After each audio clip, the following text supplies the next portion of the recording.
He was a quiet mechanic who preferred the company of trees and silence over people and noise. She was a stranger who stumbled into his life by the light of a flickering campfire, cold, lost, and running from something she wouldn't name. That night in the mountains, something unexpected began.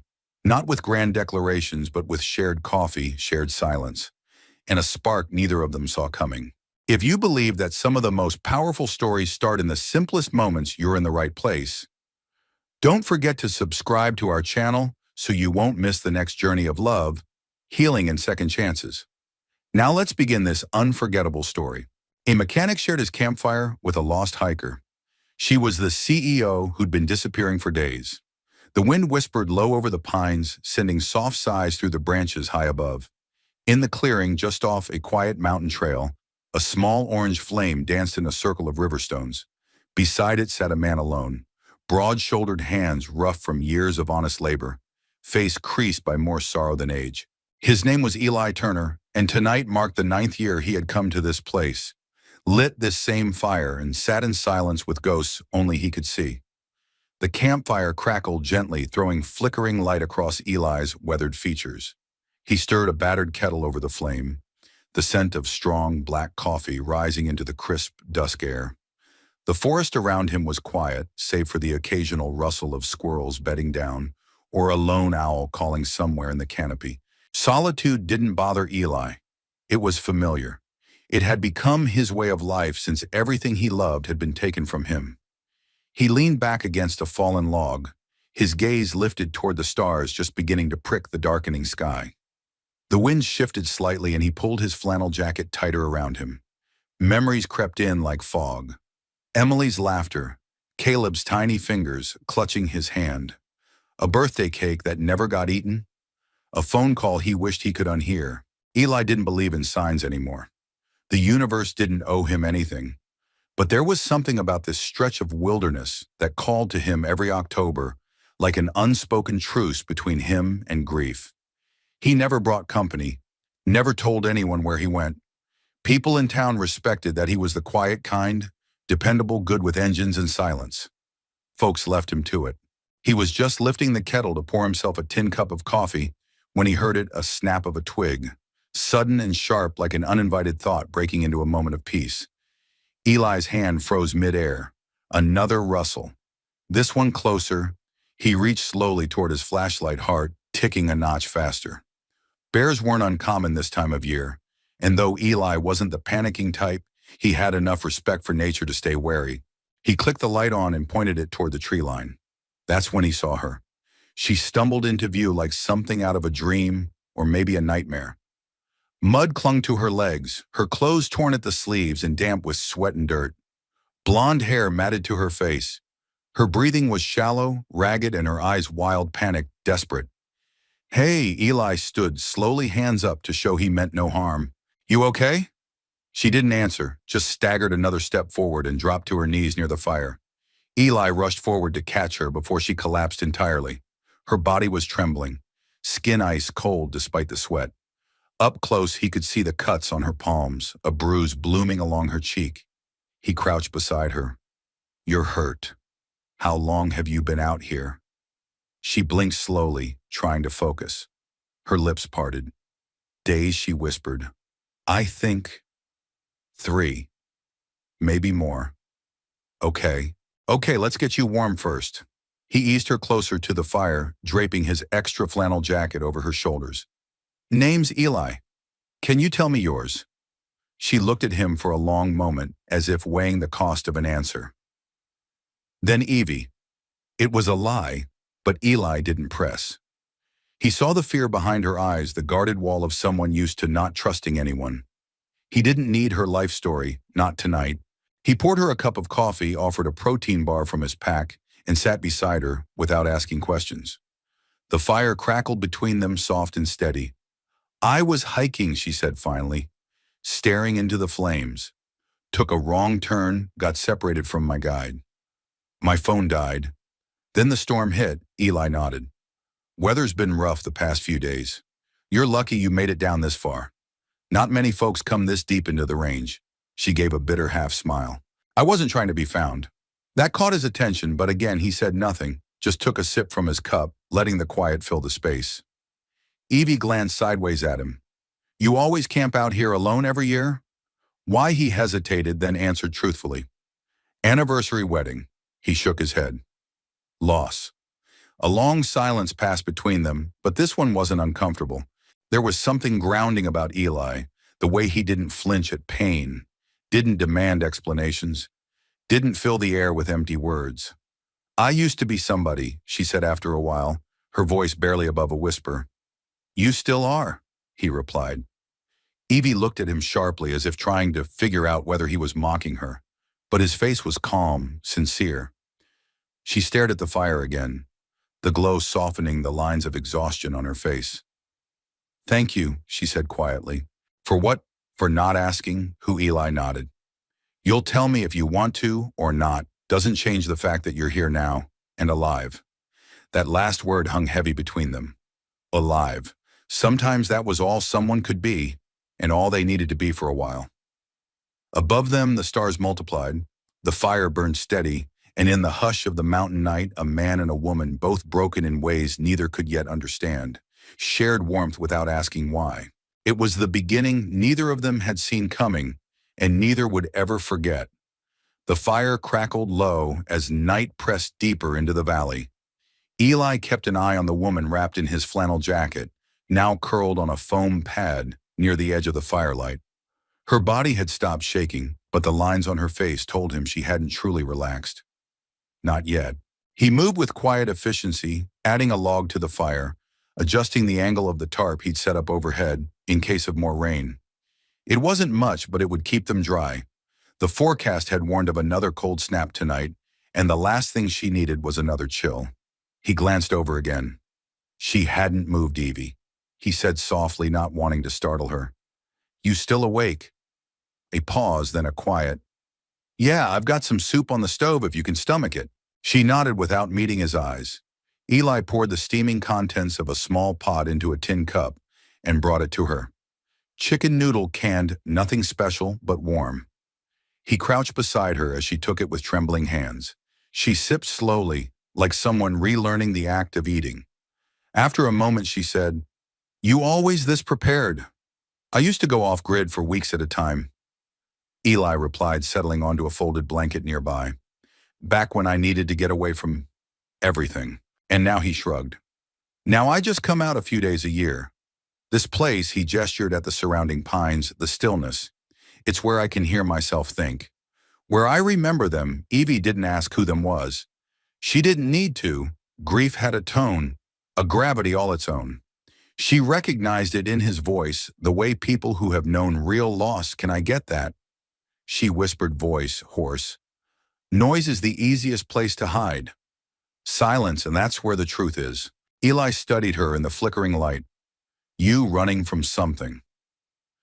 She looked up at him for the first time since the fire had been lit. Her eyes were striking, not because of their color, but because of the weight they carried. Something about her felt older than her years, like she'd seen too much of the world and had stopped trusting any part of it. Not running, she said quietly. Escaping. He nodded. Letting that sit. Well, you made it to the right place for that. There's no cell service out here, and town's a 2-hour hike more if the trail's muddy. Nobody's looking for you tonight. Her hands tightened around the cup. You're not worried about who I might be. No, Eli said simply, you're someone who needed help. That's all I need to know. The silence returned, but this time it felt less like an absence and more like a shelter. The fire popped as the logs shifted. Somewhere in the distance, a coyote howled. Evie closed her eyes and breathed in the wood smoke. The mountain air, the quiet that wasn't empty, but sacred. This wasn't like any night she'd known. She had spent so many years in penthouses, boardrooms, surrounded by people paid to agree with her, to obey her. There was something painfully liberating about being just Evie to this man who didn't care what title she once carried. I wasn't supposed to disappear, she said suddenly. Eli turned toward her, but didn't speak. I was supposed to be in Aspen Conference Media new round of investor talks. Instead, I went hiking, told my assistant I needed a day. Just one day to breathe. She rubbed at her face with the back of her sleeve. My guide fell and broke his ankle. I panicked. Took off trying to find help, got lost in the storm. Everything after that is bits and pieces. He nodded slowly. Lucky I had the fire going. She gave a short laugh, dry but real. Lucky doesn't quite cover it. You don't strike me as the reckless type I used to be. She paused until recklessness became too expensive. That caught Eli's attention. There was a bitterness in her tone that went deeper than this single misstep. You run a company or something? He asked carefully casual. Her gaze flicked to him, and for a brief second he saw the CEO mask return, composed, controlled. Then as quickly as it appeared, it fell away.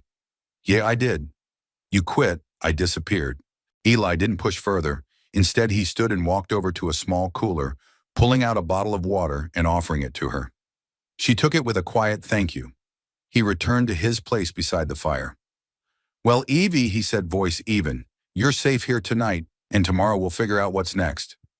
Evie looked at him. You're really just okay with this? He met her gaze without flinching. Look, I've been where the world felt too loud, where getting lost seemed easier than being found. I don't know what drove you out here, and I won't pretend to fix anything, but I can keep you warm, fed, and safe until morning. That's enough for now. For the first time, her eyes welled, not from exhaustion or cold, but from something else. The aching shock of being seen without being judged. She whispered, thank you. Eli didn't say you're welcome. He simply gave a nod, turned back to the fire, and let the flames speak for both of them. As the stars multiplied above and the night deepened, Evie leaned back against the blanket and stared at the sky. She didn't know what tomorrow would bring, but for the first time in a long time, she wasn't afraid of waking up. And across the fire, Eli watched her with quiet curiosity. He had no idea that the woman sleeping a few feet away was Evelyn Reed, the tech magnate whose disappearance was flashing across national headlines. All he knew was that she looked like someone who hadn't rested in years, and for tonight, that was enough. The morning broke with pale gold streaks stretching over the mountain ridge, casting a cool light over the clearing. Eli was already up, crouched beside the fire pit, stirring the embers back to life. A kettle hissed quietly as it heated, and the scent of pine and smoke lingered in the crisp dawn air. He glanced over his shoulder. Evie was still asleep, wrapped in the thick flannel and his spare blanket. Her face, half turned into the pillow, looked softer now, less guarded, almost peaceful.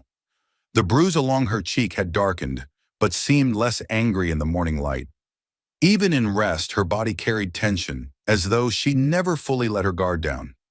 Eli poured hot water over coffee grounds, waiting as the aroma bloomed. He didn't make a sound, not wanting to wake her. Not yet.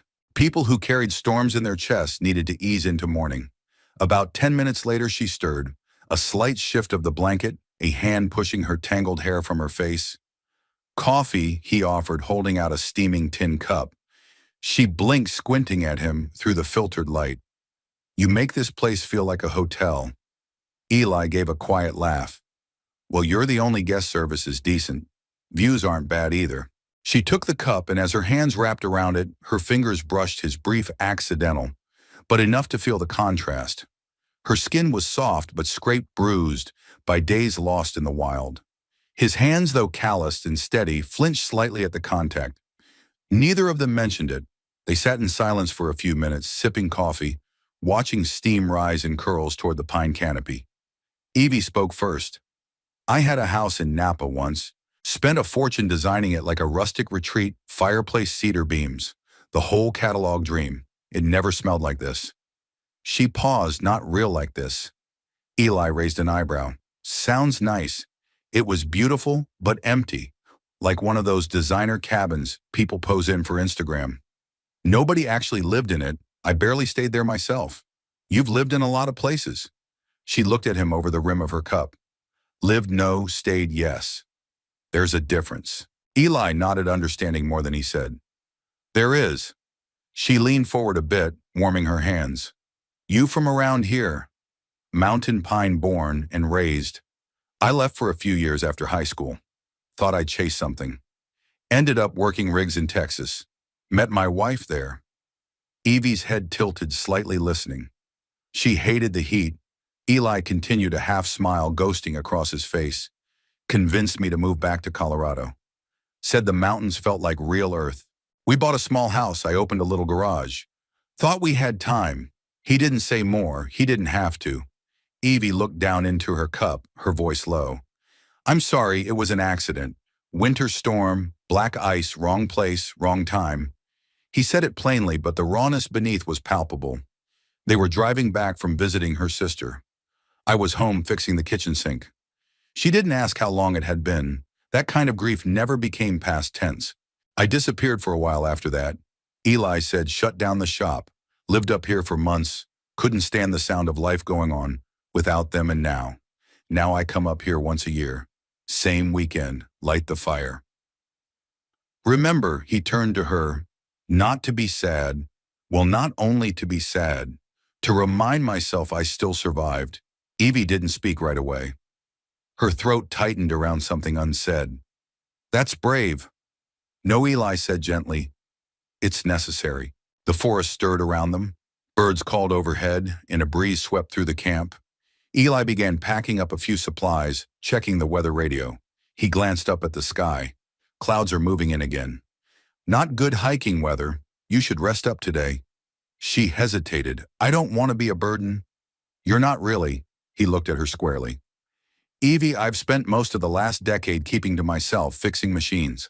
But when someone stumbles out of the woods looking like you did last night, the only right thing is to help. You don't owe me anything. Her lips parted, slightly surprised by the clarity of his kindness. People usually want something.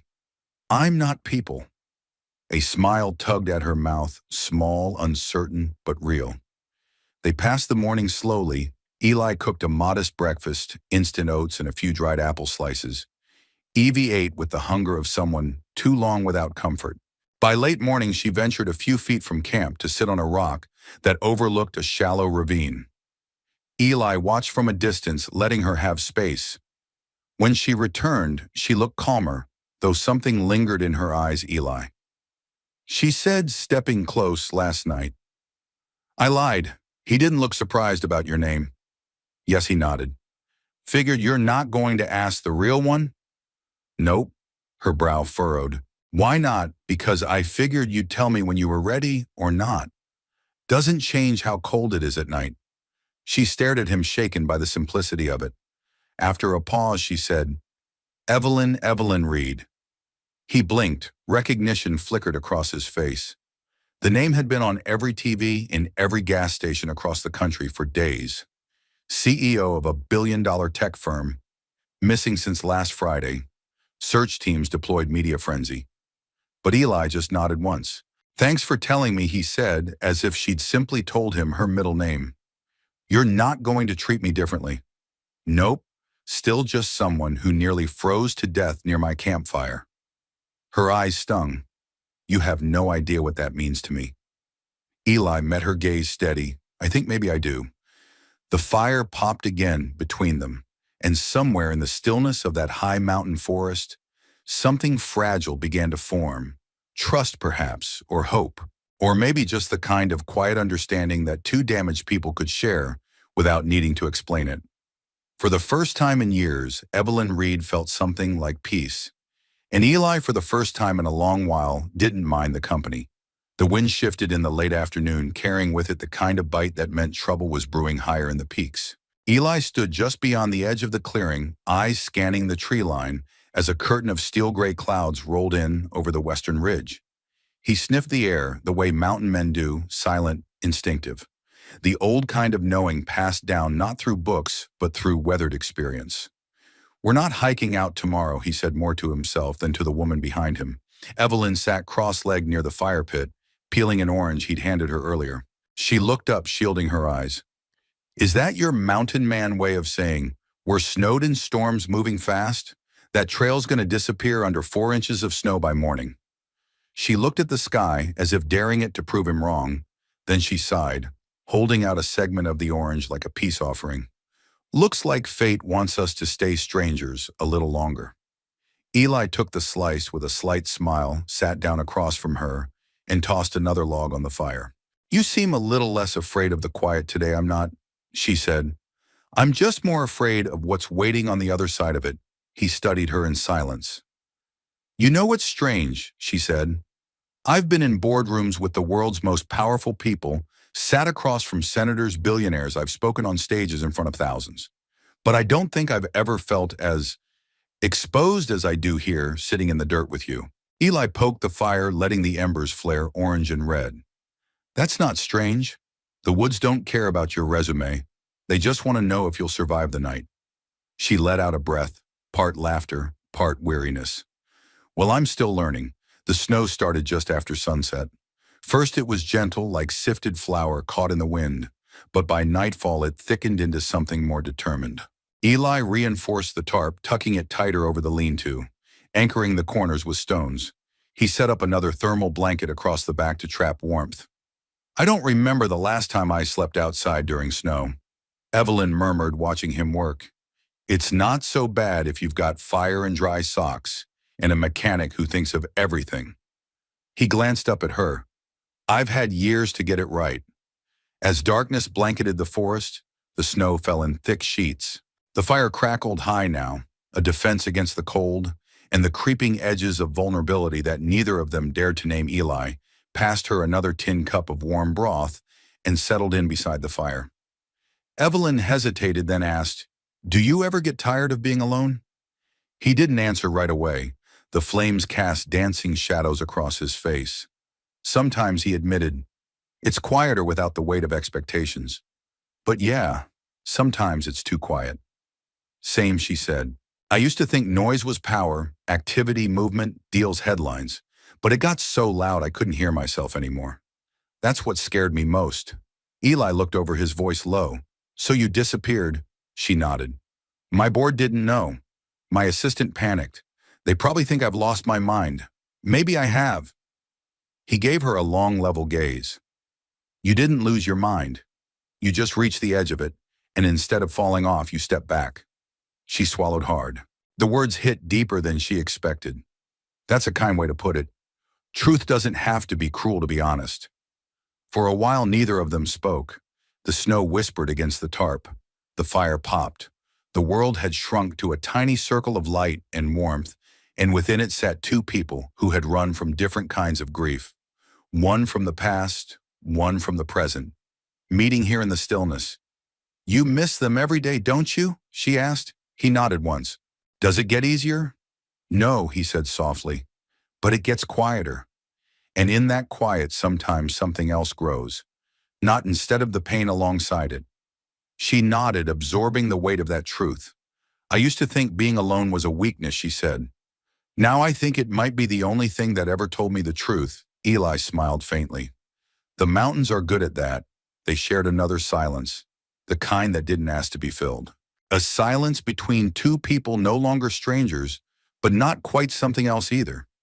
When the fire had burned low and the snow fell steadily around them, Evelyn wrapped the blanket tighter and shifted closer to the warmth. Yeah, if I hadn't found this fire, if I hadn't found you, I don't think I would have made it. He didn't answer immediately. Then sometimes a fire's just in the right place at the right time.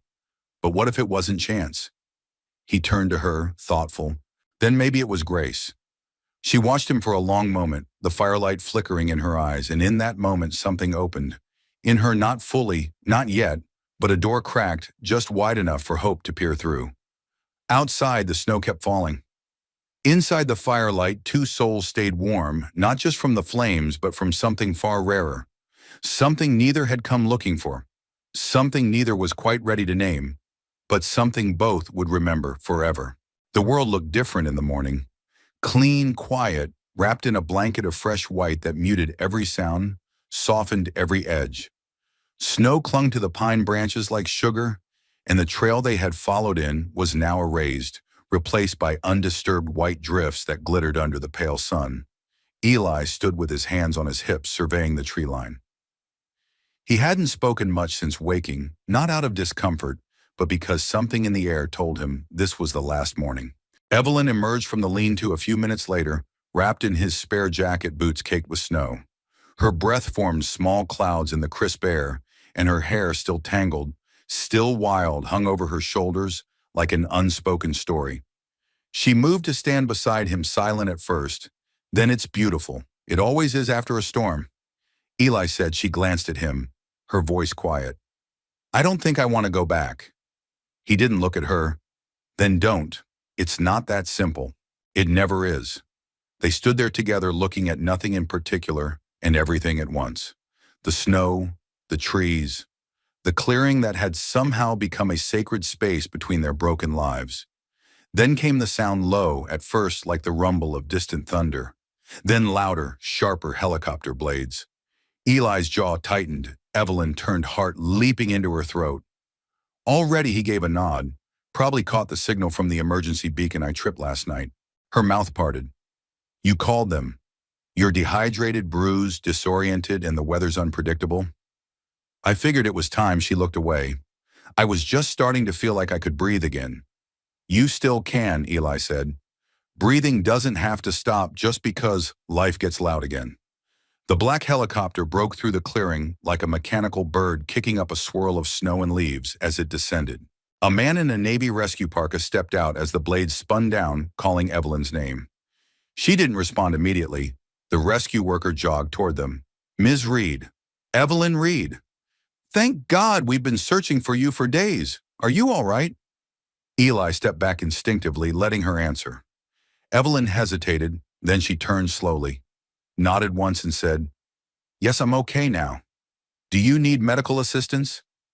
She glanced at Eli. No. He already gave me more than I needed. The man gave Eli a cursory nod, but quickly turned his attention back to the woman he clearly recognized from headlines and photos. We've got a medic on board. We'll get you checked out and flown straight to Denver. Your assistant's been fielding media calls all week. There's a press conference scheduled. No, she said, sharp enough to cut through the buzz of the still spinning blades. No press, no statements. I need time. The man blinked, clearly caught off guard, but nodded. Of course, whatever you say. She turned to Eli again, her lips parted then closed. There was too much to say and no time. I don't even know your last name, she said. Turner. She nodded. Eli Turner. And you're Evelyn Reed. She said, I'm not sure who I am now. He looked at her gently. Maybe that's a good thing. A gust of wind blew between them, pulling at her coat. She didn't step forward. She didn't hug him. Something in her knew it would undo her completely. Instead, she reached into the pocket of the flannel jacket and pulled out the small Swiss Army knife he had given her 2 nights before. She held it out. I borrowed this. He shook his head. Keep it for the next trail. She swallowed hard. I meant what I said. You saved me. He gave a small smile.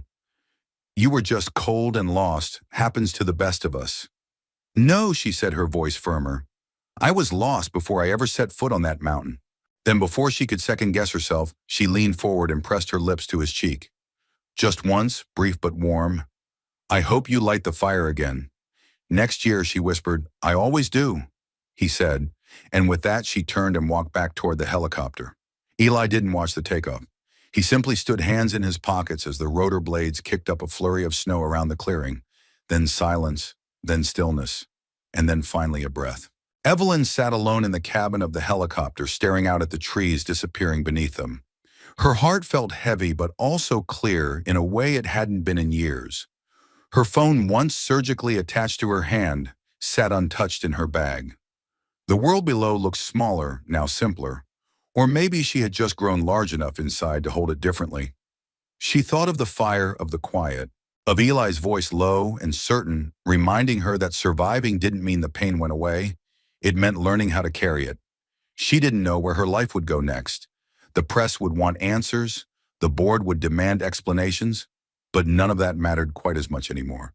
Because somewhere in the Colorado wilderness, beside a fire built by a man who had lost everything and still offered kindness to a stranger, she had found something worth more than a title. She had found herself. And he, though he didn't know it yet, had lit a fire in her that she couldn't put out. Not now, not ever. The elevator doors opened to a quiet that was too pristine, too curated, like silence manufactured by a branding team. Evelyn stepped into the executive floor of Reed Innovations, her heels clicking across polished marble. The space smelled faintly of lavender and wealth. It should have felt familiar. It didn't. People stopped in their tracks when they saw her.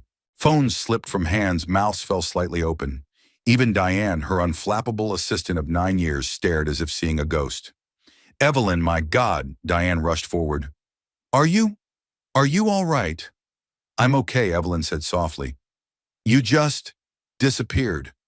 We had the FBI involved. The press went wild. They're still camped outside your Tribeca condo. I know, I'm sorry. Her voice was quiet but firm. I didn't mean to cause panic. Where were you? I needed air. She looked down at her hands. They were manicured again. Diane had arranged a stylist the moment she landed, but they still felt wrong. Too polished for what she carried now. You were gone for 6 days. You missed the quarterly meeting.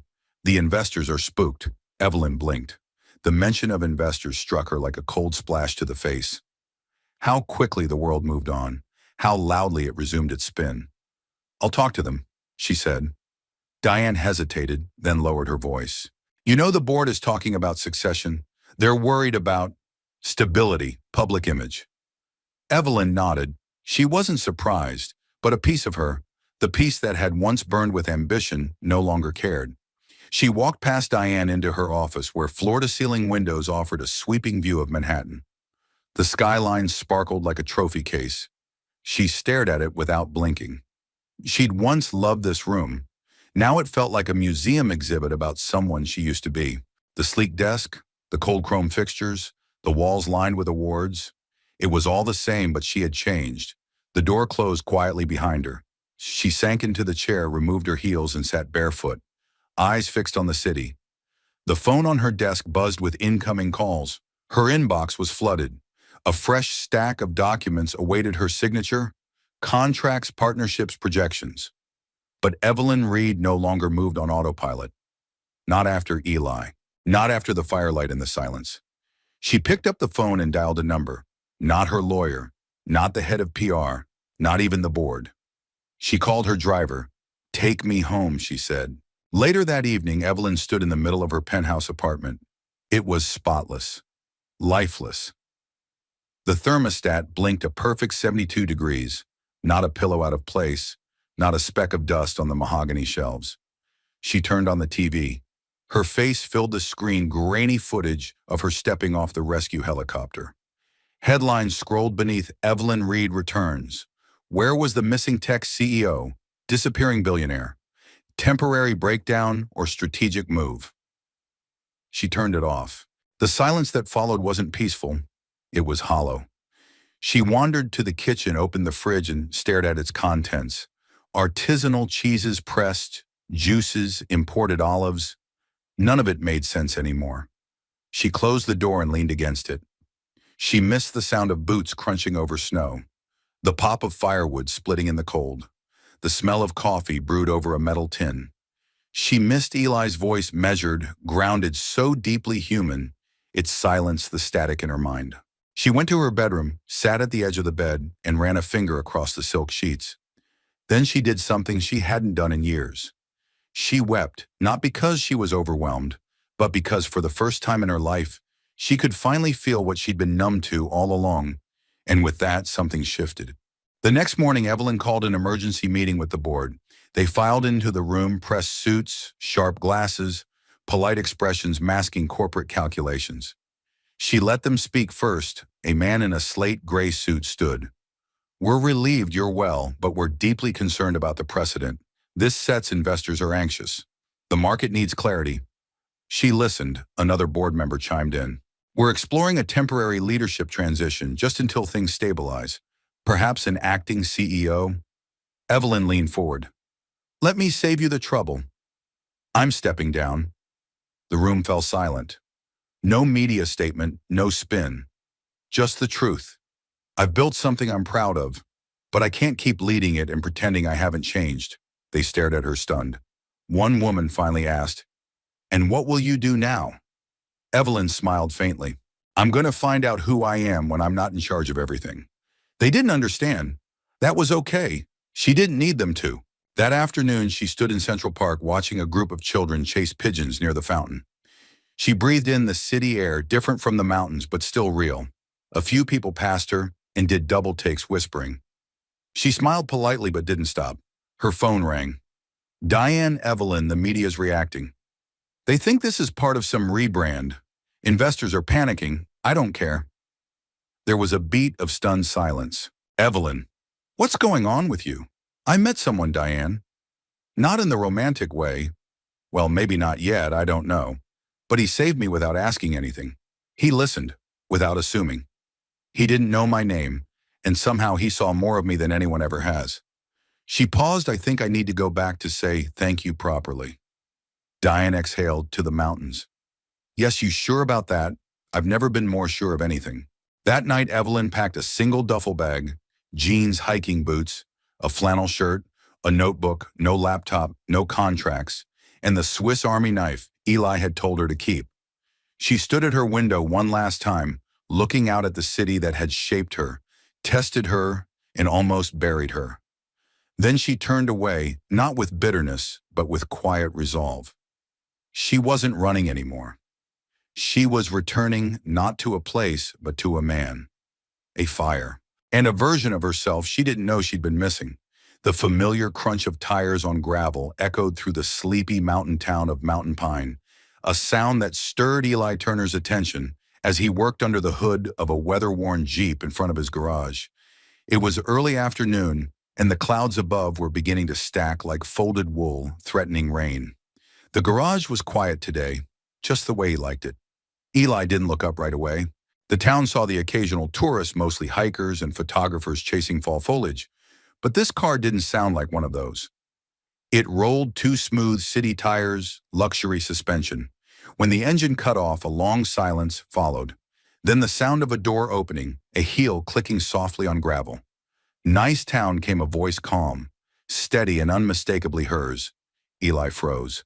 He straightened slowly and looked across the lot.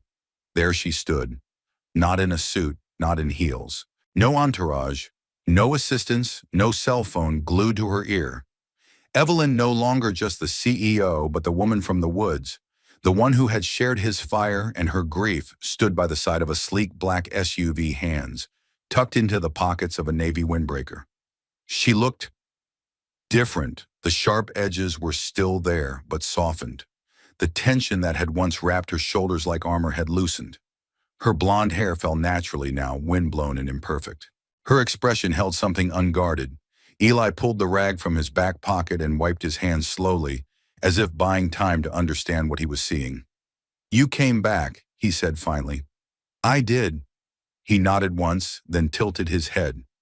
"Thought you had board meetings to run? I quit." His eyebrows lifted. "Not dramatically," she added with a small smile. "No walkouts or scandals, I just let go." Eli crossed his arms. "You sure the world's okay without you holding it together?" "I'm not sure of anything," she said, "but I'm learning to live with that."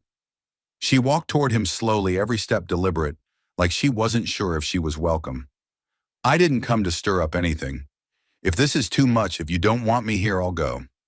He studied her face, looking for something. He wasn't sure what. Maybe doubt, maybe guilt.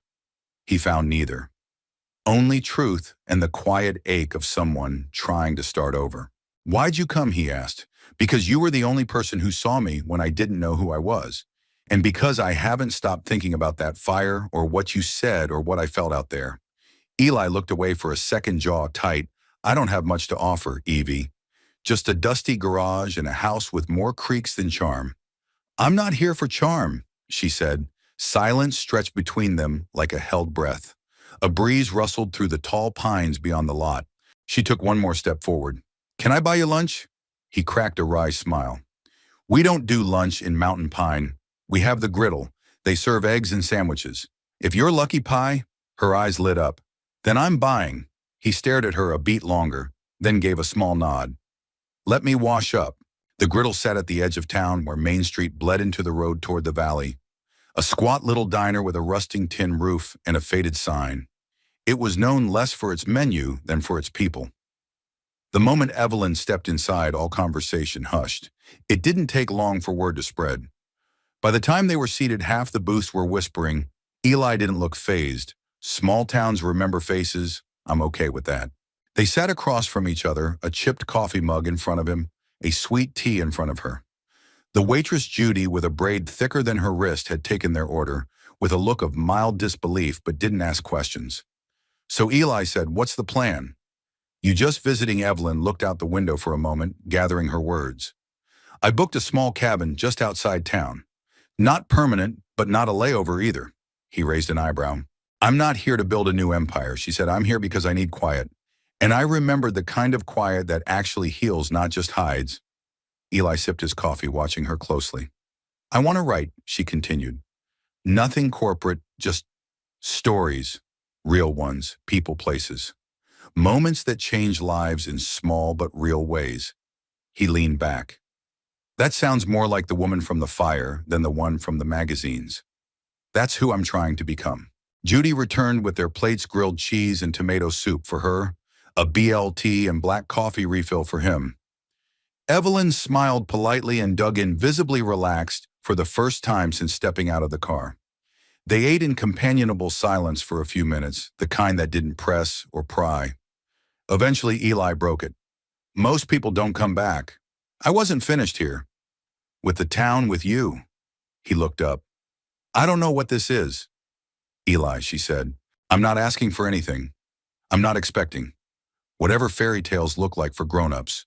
But I know what I felt by that fire, and I know I haven't felt that safe in years." He didn't answer right away. "Then I'm not easy. I'm not fragile. I'm quiet and slow to trust. I'm patient and worth the wait." His mouth curved slightly. "You're still a little bossy." She smiled. "Some things never change." Outside, the clouds shifted and a streak of afternoon sun broke through, casting golden light across the diner window. Eli looked out at the street, then back at her. "You hungry tomorrow?" he asked. "Depends, is there pie involved?" "There might be," he said. "If you're lucky," she grinned. "I think I finally am."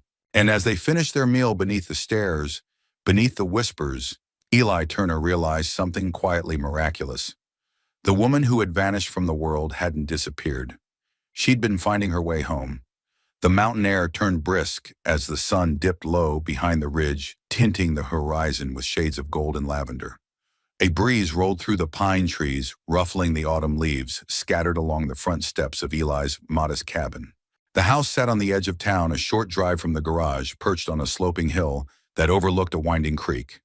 It was the kind of home built not for display, but for durability, stone timber and silence. Evelyn stood outside, one hand resting on the wooden railing of the porch, the other clutching a small paper bag. Inside was a bottle of red wine she'd picked up at a little roadside shop. She hadn't known whether he drank, and truth be told, it wasn't about the wine. It was about offering something, a gesture, an acknowledgement that tonight mattered more than she had words for. The front door creaked open before she knocked. Eli leaned against the frame, wiping his hands on a dish towel. He looked freshly showered, though his shirt was still the same. Soft flannel sleeves rolled up to his elbows. His expression was unreadable, but not unkind. "You came," he said. "You invited me." He stepped aside to let her in. The inside of the house was exactly as she imagined. Warm, simple, worn in, like an old pair of boots. Books stacked in corners. A wood-burning stove glowing in the far wall. A quilt draped over the back of the couch.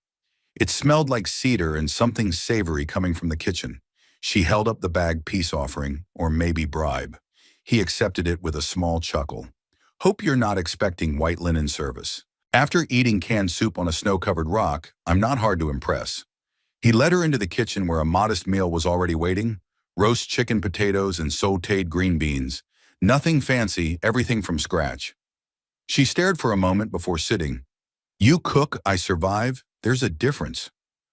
"Well, survival smells amazing." He poured her a glass of wine, filled his own with water, and they sat down across from each other. For a moment, neither spoke.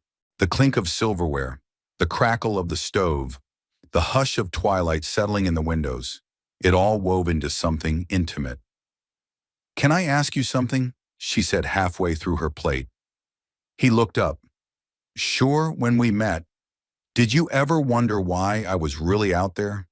I figured you'd tell me if it mattered. What if it mattered a lot?" He considered that. "I guess I figured you were looking for something, or running from something." She nodded. "Both." "You still running?" "No," she smiled faintly. "Now I'm just walking in a different direction." Eli set down his fork. And where does that road lead?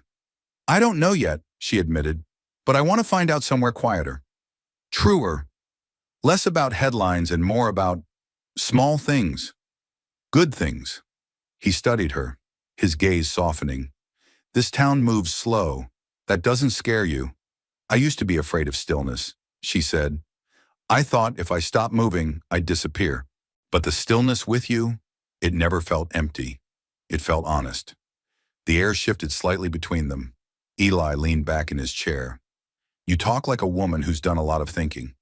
I had 6 days in the wilderness and a man who cooked over fire and listened without trying to fix me.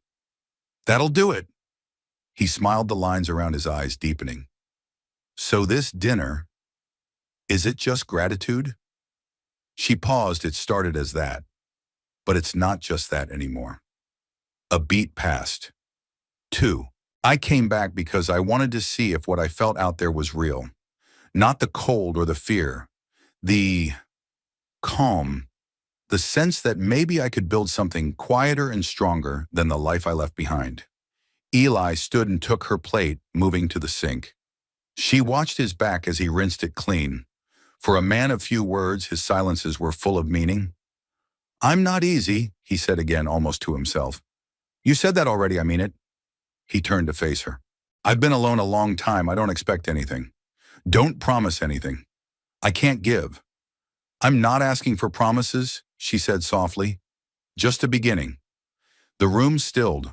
The only sound was the rhythmic ticking of a clock above the stove. Then Eli walked over, pulled out the chair beside her and sat. You ever fix a car that someone else gave up on? He asked.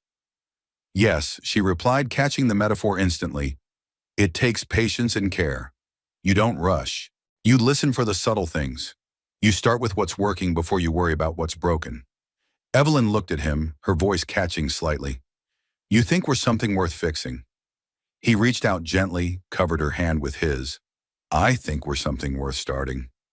The moment lingered, quiet, warm, full of the kind of unspoken truth only 2 people who'd known real loss could understand.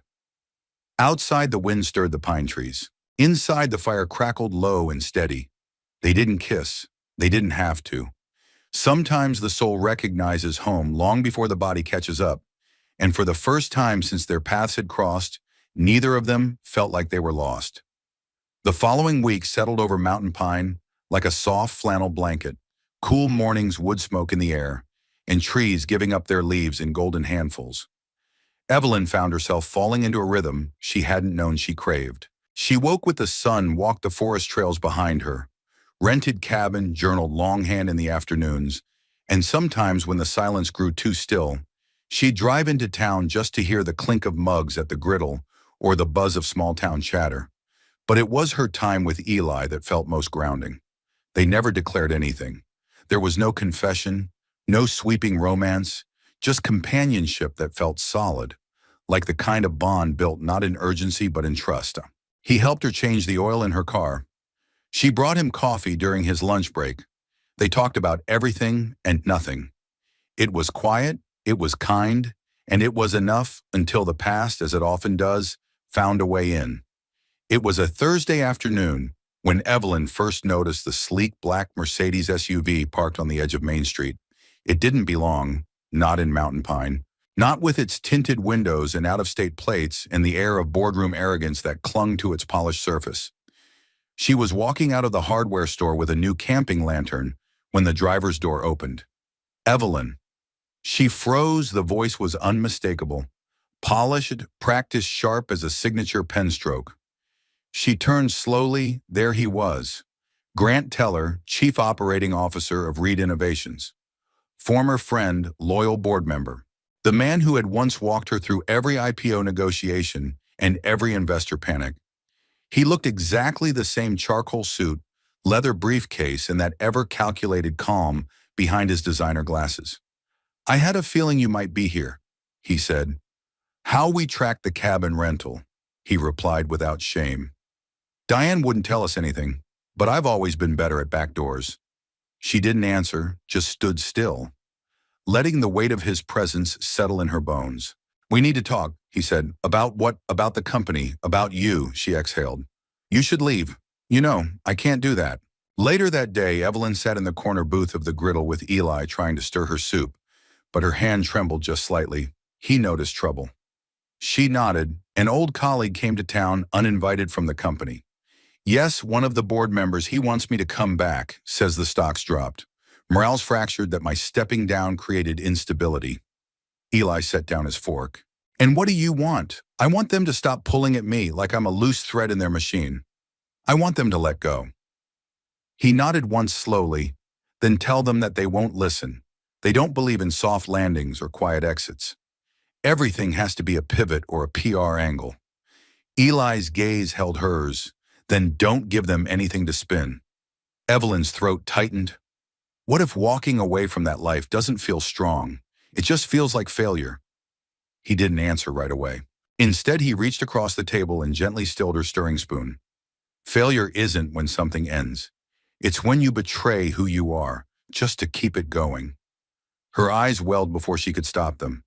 She whispered, I'm tired, Eli. He gave a quiet smile. Then let yourself rest.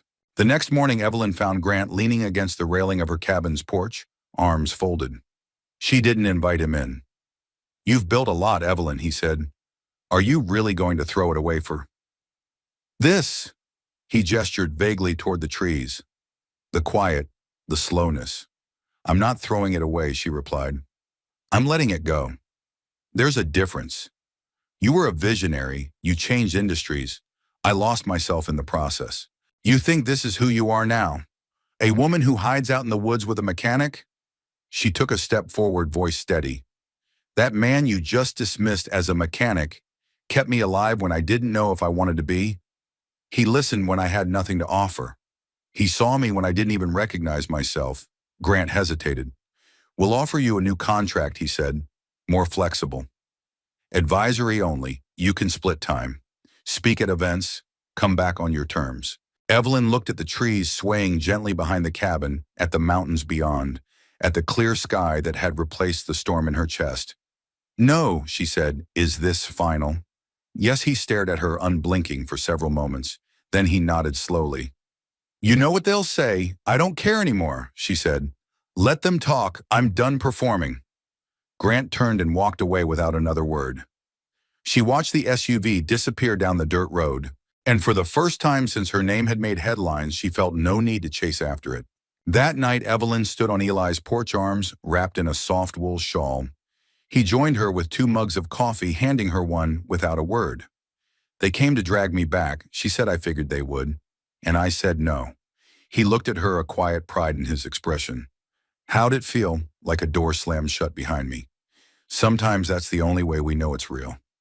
She leaned against the railing. Do you ever wonder what might have been if your wife hadn't?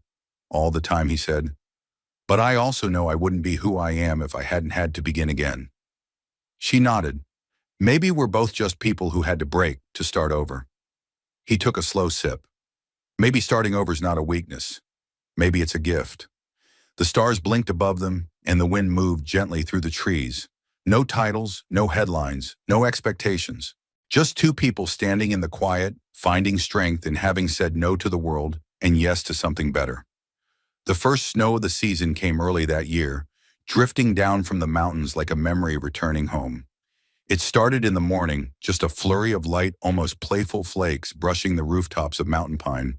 By late afternoon, the world was dressed in white softening. Everything it touched, the worn wooden porches, the crooked fences, the fading open signs on shop windows.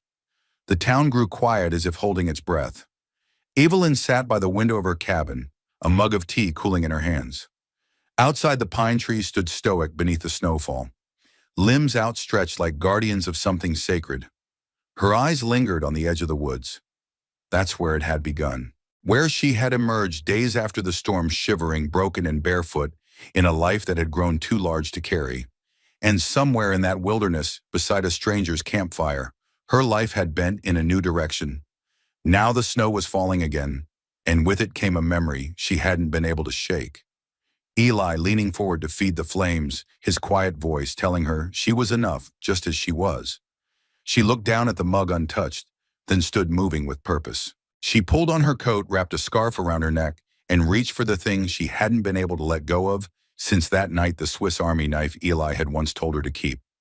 It was tucked in the side pocket of her coat. Not a relic, not a souvenir, a promise. Eli was working late at the garage, a habit that stuck when the world got too loud or too quiet.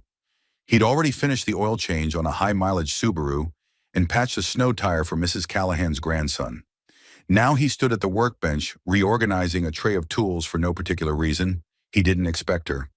Not tonight, not like this. But he heard the knock on the garage's side door. 3 soft raps and something in his chest paused. When he opened it, she was there. Bundled in wool, cheeks flushed from the cold snowflakes melting in her hair. "Evening," she said, her voice barely above the hush of falling snow. His brow lifted, more surprise than question. "Everything. Okay, I think so, but I need to know for sure." She stepped inside. The warmth of the garage wrapped around her, smelling of oil pine soap and the faintest trace of smoke from the old wood stove he used on cold days. "I've been sitting with something," she said, pulling off her gloves. "A question." He waited. Evelyn's eyes didn't waver. "What would you say if I asked you to make space for me? Real space in your life?" Eli studied her, his hands resting still against the workbench. "You mean?" "Here I mean wherever you are. Wherever this is heading." She took a breath, her voice steady but unguarded. "I've built a life full of power, but never peace. I've known rooms filled with noise, but never warmth. But with you, it's like I can finally hear my own thoughts, and they're not asking for more. They're asking for meaning." He looked down at his hands, rough and stained from years of labor, then back up at her. "You sure about this?" he asked. "This town's slow. This life's quiet. I won't ever be flashy. I won't ever make headlines." Evelyn stepped closer. "Good, I've been all those things, and none of them ever made me feel whole." Eli searched her face for doubt. Found none. "What about the city?" he asked. "I left it. Not just physically in here." She pressed her fingers to her chest. "It took me losing it all to realize I never belonged to it. But you, this place, you saw me before I knew I was lost. That matters more than anything I left behind." Outside, the snow thickened, swirling under the orange glow of the street lamp just beyond the window. Eli took a step forward. "You're not a visitor anymore, are you?" "I'm not," she said. "Not if you'll have me." For a long moment he said nothing. Then he reached into the pocket of his flannel shirt and pulled out a small, time-worn envelope. "I found this last week," he said, tucked inside a book Emily had packed away before the accident.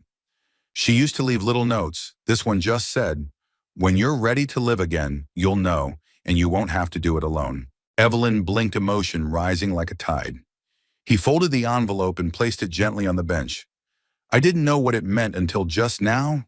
She stepped toward him again, closing the space between them.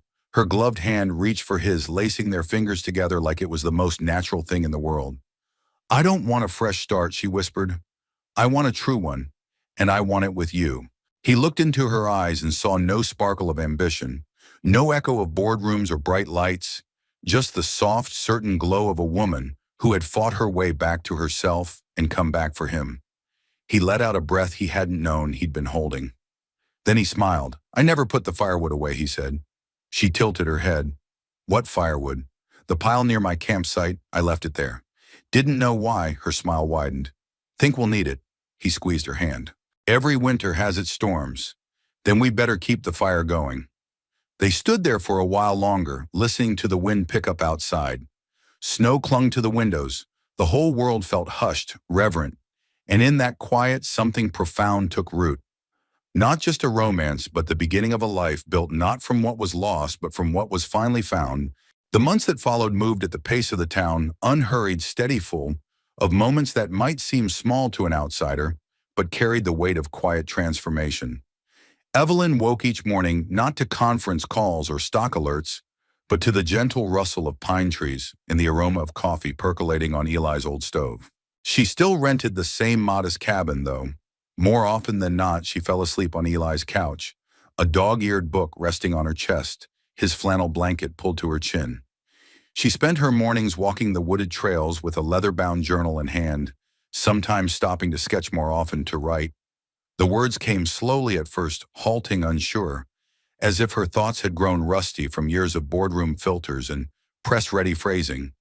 But day by day, the sentences softened, deepened, became her own. One crisp morning in late January, she read aloud a passage to Eli as they sipped tea on his porch, bundled in wool and layered socks. Maybe we're all just trying to find the place where silence finally stops being a punishment. Maybe we're looking not for a way out, but a way back in. Eli looked up from his mug. That yours? She nodded, cheeks tinged pink from both the cold and the vulnerability. He smiled, that slow, grounding kind of smile that always made her feel seen. It's good. You think anyone would read something like that? I think people are starving for it. She paused. It's strange, isn't it? I used to build software to predict behavior, optimize attention spans, push people to stay glued to screens. Now I just want to give them a reason to breathe. That's not strange, Eli said. That's healing. At the garage, things remained simple. Eli fixed what was broken: brakes, fan belts, rusted out mufflers. People came to him for more than repairs. They came for honesty, for quiet companionship, for someone who wouldn't upsell them or make them feel like fools. Evelyn started showing up around lunchtime. Sometimes she brought food thermoses of chili cornbread, leftover chicken stew. Other times she brought questions. What's the difference between a timing belt and a serpentine belt? She asked one afternoon, perched on a stool, hands wrapped around a paper cup of cocoa. Eli glanced over his shoulder. Timing belt controls internal engine. Timing synchronizes crankshaft and camshaft. Serpentine belt runs external components, alternator, power steering, air conditioning. She whistled low. So, like the nervous system versus the limbs, he grinned. That's one way to look at it. Can you teach me? You serious? She nodded. You fix engines, I fix words. Seems fair to trade. So he did. Little by little. She learned to identify parts, to use a torque wrench to check fluid levels. She even helped rotate tires, once smudging her jeans and laughing harder than she had in years when Eli handed her a shop rag with mock ceremony. And in return, she read to him. At night, when the garage lights were off and the stove at his place crackled low, she'd curl up with her manuscript in progress and read drafts aloud. He listened, really listened, sometimes asking questions, other times just nodding. This part, he said one evening, tapping the edge of her page where the character hides from the world because she's afraid she's nothing without the noise. That's the part that's going to stick with people. She stared at him. You think so, I know, so. By early spring, Evelyn began volunteering at the local library. What started as helping Mrs. Lindell recatalog the children's section turned into a weekly storytelling hour. Kids gathered on beanbags while she read aloud, from classic tales and later sneak peeks of her own. At first, the townsfolk were cautious, curious. Wasn't that the billionaire woman who vanished for a week and then gave away her company? But slowly the walls came down, because Evelyn didn't act like a billionaire. She acted like a neighbor. She shopped at the general store. She drank coffee at the griddle. She knew people's names and remembered their stories. She learned which kids hated math and which ones loved dogs. She laughed easily and often, and perhaps most telling, she never, not once, mentioned the word CEO. The title that had once defined her now meant so little, it didn't warrant a footnote. One evening, as they were cleaning up after a shared dinner, Evelyn stood by the sink, sleeves rolled up, hands still wet. Eli came up behind her, wrapped his arms around her waist, and rested his chin on her shoulder. You're different, he said. She smiled. I know you're lighter. I think I finally set down everything that wasn't mine to carry. He pulled back slightly to look at her. What happens next? She turned, towel in hand, and met his eyes. I don't know, but I don't feel lost anymore, and I don't need to chase anything. She paused, then added softly, unless you want to build something together. Eli didn't answer with words. He kissed her, not with urgency. Not like a scene from the movies, but slow, certain. With the quiet intensity of someone who'd waited a long time to feel whole again. When they parted, the dishes were still dirty, the tea was cooling on the counter, and the rest of the world kept turning. But in that little kitchen, between the man who never spoke more than necessary and the woman who had finally learned to hear herself, something was mended, not just hearts, but lives, thread by thread, step by step. Together. The first anniversary of Evelyn's return came quietly on a crisp October morning, dressed in amber leaves and low golden light. Mountain pine had shifted gently with the seasons. Tourists came and went, snow melted into spring wildflowers, and summer rolled in with quiet festivals and porch-sung country songs. But the rhythm of life between Evelyn and Eli had become its own kind of steady music, one that played softly through their days in laughter, shared silence, and the simple grace of belonging. That morning, Evelyn stood at the edge of the woods near the same trail where it all began. A trail that had once led her into confusion, fear, and then against every odd home. She wore a faded blue scarf one Eli had given her the first winter after her return, and her fingers curled around the familiar smooth edges of the old Swiss Army knife now clipped to her belt. Eli came up beside her, slipping his hand into hers. No words passed between them. They didn't need them. The two hiked together in silence. Boots crunching over leaves, the air brisk with the scent of pine and earth. When they reached the clearing, Eli set down his small canvas pack and crouched to gather dry twigs just as he had done 1 year ago. Evelyn knelt beside him, hands practiced now, movements sure. They worked in tandem, wordless but in perfect rhythm until the first spark caught. Then the next flames grew slowly, curling upward into a gentle flickering blaze. They sat shoulder to shoulder as the fire took hold, wrapped in warmth, wrapped in memory. Evelyn reached into her bag and pulled out two battered journals. One she handed to Eli. "I thought it was time," she said. He flipped it open, brows furrowing. "These are your stories." "They're our stories," she corrected softly. "Not all true to the letter, but true in spirit. The mountains, the fire, the quiet, the way people carry grief and find their way back to living again." Eli traced a finger over a line of her looping handwriting. "You're publishing this?" "I already did." Quietly. "No press tours, no CEO name on the cover, just initials. It's on the shelf at the library." He smiled deeply, moved. "You came back to that moment and built something out of it." "I had to," she said. "I needed people to know that getting lost doesn't mean you're broken. Sometimes it's just a different kind of beginning." Eli leaned back, letting the firelight warm his face. "Funny how a little flame in the woods can change two people's lives." She turned to look at him. "That fire didn't just warm me. It gave me back my soul." They felt quiet again, the kind of quiet that felt not like absence, but fullness. Then, almost as an afterthought, Evelyn said, "I talked to the town council last week." Eli raised an eyebrow. "I'm helping turn the old ranger station into a retreat center," she continued, "just small. A place for people who need to step away from the noise. A few cabins, trails, maybe a little writing room." He chuckled, so much for slowing down. "No," she said with a smile. "This time it's not about speed, it's about intention." He looked at her, his voice low. "You're staying?" It wasn't a question. Evelyn reached across and took his hand. "I already stayed, Eli. I'm just building roots now." They sat there long into the afternoon, the fire flickering between them, throwing warm shadows on their faces as the sun dipped toward the ridgeline. Eventually, Evelyn stood brushing off her jeans. "I brought something else." She reached into her pack and pulled out a small wooden box. She knelt beside the fire, opened it, and revealed a handful of small hand-carved stones, each one etched with a word: hope, home, quiet. "Begin," I thought, she said softly, "that maybe this could be our tradition. Every year we come back, we add a stone. We remember what we've built, what we survived." Eli took one in his hand, the one that said begin. He turned it over gently. "It's a good word," he said. "It's our word," she replied. They placed the stones in a small circle near the fire pit, not too perfect, just enough to be meaningful. And then as the last light of day faded, Evelyn stood beside Eli, wrapped her arm through his and leaned her head on his shoulder. "I used to think love was something loud," she whispered. "Big gestures, flashy moments. But this is the kind of love that endures." Eli didn't reply right away. Then in his quiet way he said, "This is the kind that doesn't burn out." The fire crackled behind them, steady and warm. And there in the place where two strangers once met under snow, in silence a new tradition was born. Not of trauma or loss, but of life reborn in the quiet.